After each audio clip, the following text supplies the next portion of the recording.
Welcome back to the deep dive. You know that feeling, right? That fundamental anxiety that no matter how hard you work, how many hours you put in, the entire system is somehow stacked against you. Yeah. We're talking about the economic treadmill, the perpetual worry, the sense that success is reserved for, I don't know, the few who already know the secret handshake. And we are here tonight because that feeling, well, it isn't paranoia. It is the reality of a systemic conspiracy, kept in place not just by financial leverage, but by psychological and spiritual inertia. Right. Our sources today are pretty unprecedented, I think. They combine brutal financial analysis with high-level esoteric strategy, the actual toolkit for the modern seeker, But the one who refuses to be kept down. so our mission here is to tear through the smoke and mirrors. We want to uncover 3 core suppressed truths. Yeah. The system works really hard to keep hidden from you. Okay. First, we need to face the shocking, almost grotesque scale of economic inequality that define the modern era. Second, we will reveal the hidden psychological and, yes, spiritual forces that set the internal thermostat for your personal wealth, your set point, as the sources call it. That's key. And finally, we're going to explore the specific planetary and occult tactics you can actually use to align reality with your desires. It's time to stop playing the game by their rules, the rules they wrote for us. Let's dive in and expose this. And hey, while you're listening, make sure you're following the live threads on this material over at Official Urbanus on X. Okay, let's unpack the rigged game first. Let's look at the foundation of this crisis. We are pulling data from over a decade ago, 2011, and the numbers then were already shocking. Oh, yeah. The economic situation was described as the weakest since the Great Depression. But the real bombshell, isn't it, is that our sources argue the fundamental wealth imbalance has only widened since then. That's exactly right. When this analysis was first done, the wealth divide was just obscene. The report cited confirmed the top 1% of Americans controlled nearly 35% of the nation's wealth. 35%. Yeah. Just the top 1%. And when you factor in the rest of the top 10%, I mean, they accounted for over 3/4 of the country's financial resources. Which mathematically left the bottom 90% of Americans holding only, 26.9% of the nation's wealth? Just scraps, basically. The analysis pointed out something absolutely chilling back then. That level of structural income inequality, dating back to 2011, normally only exists in what were then referred to as third world countries. The system is structurally designed to extract, not share. And this systemic extraction, it brings us to the broken deal they sold us. Society offered a simple trade-off, right? Yeah, we'll promise. Get enough education to be mediocre, show up on time, clock in and out until you hit 65. In exchange, you get just enough stability and comfort that we won't start asking too many questions or do a rerun of the French Revolution. All right. Keep them just comfortable enough. But the sources are absolutely clear on this. That social contract, that deal, it's officially dead. Kaput. So, if the external structure is rigged, why do so many people, and this is interesting, especially those in magical or spiritual communities, actively sabotage their own ability to build material success? Ah, yes. Our source calls this the Anti-Materialism Trap. Why is focusing on money so often considered unspiritual among seekers? It's the ultimate control mechanism, isn't it? Are these sources saying ignoring money is a literal magical trap or just like poor life planning? Good question. They argue it's both. Ignoring money, or mammon, as they put it, only really works if you commit fully. Become a monk, a nun, a homeless wanderer. Total asceticism. Exactly. If you intend to engage with the world at all, to pay rent, buy food, or advocate for change, anything short of that full commitment is, as the source states flatly, just kidding yourself. It ensures you stay perpetually powerless. So, treating money as evil or unspiritual isn't enlightened. It's basically giving up your power. You're endorsing the status quo by checking out. Precisely. The sources argue money behaves like a spirit. It has specific qualities. It likes to be honored, valued. Look at the distrust of money, especially prevalent among idealists. You remember the Occupy Wall Street mindset? People hate money because it's involved in the world's problems. Sure, it's seen as the root of evil sometimes. But solutions to global problems require massive funding. People who despise money will never acquire it, and therefore will never think of or enact those solutions. It's a vicious cycle that just guarantees the old power structure remains the sole holder of resources. Okay, here's where the conspiracy gets really existential. We're moving from Wall Street data to deep psychology, internal control mechanisms. If the external system is rigged, the next barrier is internal. That takes us to the set point theory. The set point, right, originally a concept for regulating body weight, yeah. Right, like a body fat thermostat. Exactly. But here it's applied to finances. It's a control system, a psychological thermostat for your potential wealth, based entirely on your past environment. How you were raised, your friends, the limiting expectations all around you. It's a form of internal programming designed to keep you at your current socioeconomic level. It's a massive invisible ceiling then. And we see the positive side constantly, don't we? Kids from wealthy families just assume they'll launch successful careers because their set point is high and their financial trajectory usually follows suit. Yeah, it's baked in. But what about the negative manifestations? The source describes how this programming can actively punish ambition. Oh, absolutely. It creates powerful cultural inertia. The blue-collar set point, for instance, can manifest negatively as this kind of pride that views education or ambition as a betrayal. Like you're getting too big for your boots. Exactly. The sources talk about inner-city kids being targeted for talking white or, poor kids being punished for doing homework, trying to be a college boy. In these deep-seated cultural examples, pride actively reinforces poverty. It punishes the very ambition needed to raise the financial set point.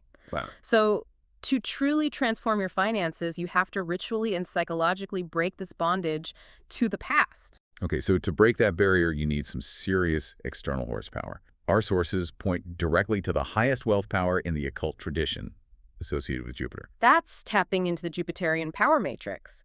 Jupiter, known as Jove, Zeus, or even Jehovah in some contexts, is associated specifically with increase, expansion, and wealth. This is a massive primal force. Primal is right. It is said to shake the very heavens, which is why Jupiterian invocations are associated with freak thunderstorms and lightning blasts in the source material. It's not subtle stuff. Okay, now dressing up and drinking whiskey.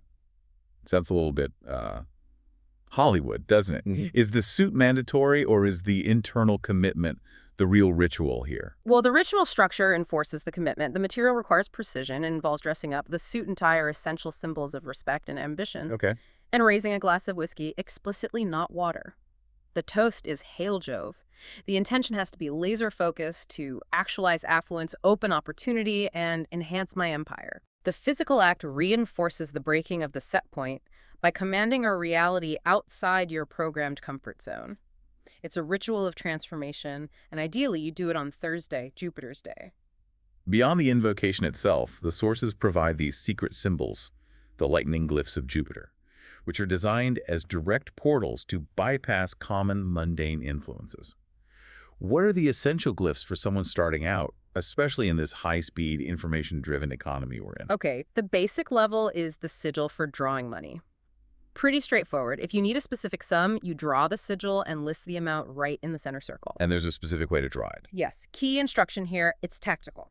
You draw all lines from the outside in toward the center, symbolizing attraction, aggregation, bringing it to you. Makes sense.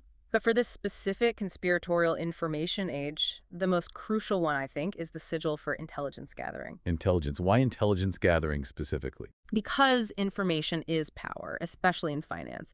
This sigil works best when it is visualized and then released into the ether rather than physically inscribed. Ah. Its purpose is to attract the right information, the hidden trends, the investment opportunities, the overlooked sales tactics, all the stuff the mainstream media ignores or actively suppresses. This all hinges on knowing what you're even targeting, though. We need to pause for our Truth Meter segment. The debate between being rich and being wealthy. Who's lying about what they really have? Yeah. Because there's a big difference. Huge difference. Most people chase rich, meaning high income. But the sources define this type of richness as inherently meaningless without stability. Rich people think of artists like Leonard Cohen or the famous photographer Annie Leibovitz. Yeah, big names, big careers. Right, they can have massive high income but also massive debt. Their income stream just feeds the debt, not assets. They're rich technically, but not wealthy. Cohen reportedly had huge debt despite his fame, proving that even a genius can fail the basic wealth test. It's a really harsh lesson. So what is true wealth then, according to this framework? And why is this definition so crucial for freedom? True wealth is a state of positive finances, not just a cash flow. The sources strongly advocate for Buckminster Fuller's definition.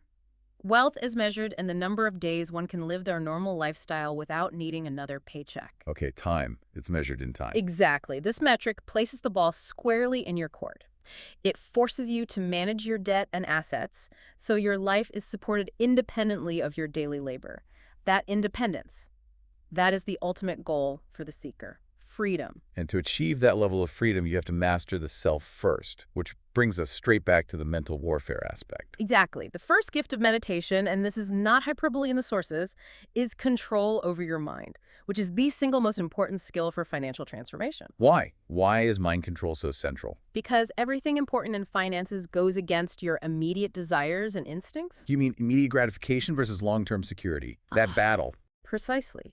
Debt happens because people chase the immediate reward of a purchase, willing to pay the massive price later, and people reach retirement age with no savings because they prefer to have all the money from their current paycheck available now. That instant hit. You must overcome that fundamental instinct. You have to save, invest, delay gratification. That takes mental muscle, and that's what meditation and discipline provide. That's how you break that set point. The economy is difficult, yes, but the sources are actually quite clear that upheaval creates unprecedented opportunity for building prosperity. That's the flip side. The entrepreneurial escape route is more viable than ever. I mean, the internet makes testing new business ideas cheap, allows for a remote operation. It decreases risks significantly compared to the old ways. It's the truth the corporate gatekeepers really don't want you to know. 80% of American millionaires are first-generation affluent. 80%. They made their way themselves. If you have holes in your resume, if you're considered too young or too old for the traditional corporate path, none of that matters when you're working for yourself, powered by the right intention, the right focus. Let's close the loop on applying for jobs in the traditional market, though, using this kind of influence magic. Because not everyone wants to be an entrepreneur. The sources lay out a really stunning theory on the dual talismans required for any job application. Right. You need two key talismans working in concert. First, the mercurial talisman. That's your resume. Okay. Mercury, information. Exactly. It transmits cold, hard information showing you're qualified. It needs to be precise. And as a warning here, never use shorthand abbreviations like AR for accounts receivable or AP for accounts payable. Why not? Seems efficient. Because the computer scanners or even human secretaries might toss it. They can't parse the information accurately or quickly enough. Needs to be clear. Got it. And the second talisman, the emotional hook. That's the Venus talisman, the cover letter. Venus makes them fall in love with you, so to speak. Huh? It must tell a short, compelling story about who you are and why you fit the culture, not just the job description. Now, here is the critical warning for the occult practitioners out there, and this is really crucial for the safety of your application. Do not apply oils, powders, or invisible inks to physical documents you send in. Why give that warning such weight? Seems kind of specific. Because the goal is stealth and influence, right? Not looking suspicious or weird. Oil will make the resume look like you just ate fried chicken and wiped your hands on it. Not a good look. No. Invisible ink might show up under certain lights or look strange on a scan. And powder, well, powder will make the document look like it's dusted with anthrax or cocaine, which will automatically disqualify you, maybe even get you flagged. Wow. Okay, definitely avoid that. Instead of trying to enchant the physical printout, the sources say you must charge a digital master copy on your wealth altar. The PDF you submit is simply a reflection of that charged reality. Much cleaner, much safer. Fantastic.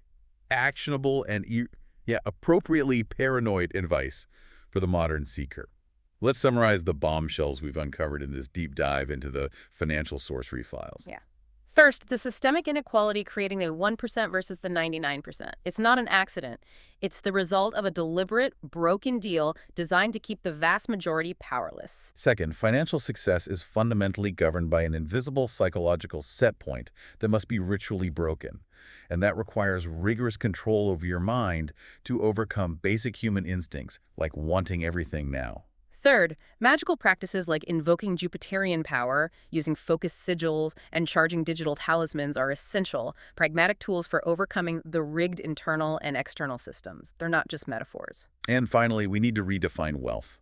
True wealth is measured in time, specifically, the number of days you can live your normal life without a paycheck, not just in a high-income stream.